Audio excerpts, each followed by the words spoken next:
سعودی محکمہ موسمیات نے مکہ مکرمہ اور مدینہ منورہ سمیت مختلف شہروں کے لیے غیر یقینی موسمی صورتحال کے باعث ریڈ الرٹ جاری کر دیا ہے۔ محکمہ موسمیات نے بعض دیگر شہروں کے لیے بھی ایسا ہی انتباہ جاری کیا ہے۔ مکہ مکرمہ ریجن کے حوالے سے محکمے نے کہا ہے کہ طائف، الخرمہ، المویہ، تربہ، غنیہ اور میسان میں دوپہر 12 بجے سے رات 11 بجے تک موسم غیر یقینی رہے گا۔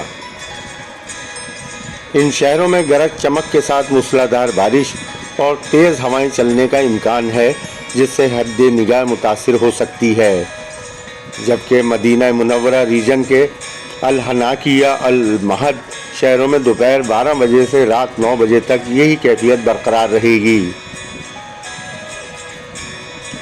دارالحکومت ریاض کے علاوہ الخرج، الدلم، المزاحمیہ، شقرہ اور الدوامی کے علاوہ دیگر شہروں میں بھی درمیانے درجے کی بارش متوقع ہے۔ ان شہروں میں تیز ہوا کے باعث حد نگاہ متاثر ہوگی۔